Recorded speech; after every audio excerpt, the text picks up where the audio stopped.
তোমার নাম কি? আমার নাম জিৎ ভৌমিক। তোমার বাড়ি কোথায়? মানে নিমতা গোলবাগান। তা বিটিটিআই বেলঘরিয়া ট্রেনিং ইনস্টিটিউটে তুমি কি শিখতে এসেছিলে? আমি এসি ব্রিজের কোর্স করতে এসেছিলাম, ওয়াশিং মেশিন। Very good.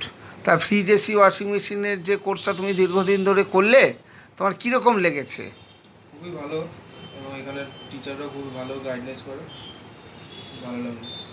যখন যা অসুবিধে সুবিধে হয়েছে স্যারেরা সব বলেছে? স্যারেরা সবসময় support করে। ভেরি ভালো গুড। করে। প্র্যাকটিক্যাল থিওরিটিক্যাল কোনো প্রবলেম হয়নি? না না। তা তুমি যে এই যে কাজটা শিখলে, এই কাজটা শিখে কি নিজেকে স্বনির্ভর করতে পারবে? হ্যাঁ। আর বিটিটিআই থেকে তোমায় কোনো জব অফার দেওয়া হয়েছিল? হ্যাঁ স্যার, দেওয়া হয়েছিল।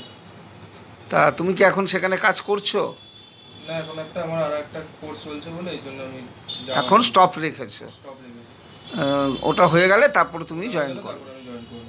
Very good. ভালোভাবে কাজকর্ম করো, যখন যা সুবিধা অসুবিধা হবে বিটিটিআইয়ের সাথে যোগাযোগ করবে। হ্যাঁ thank sir, you. Thank you.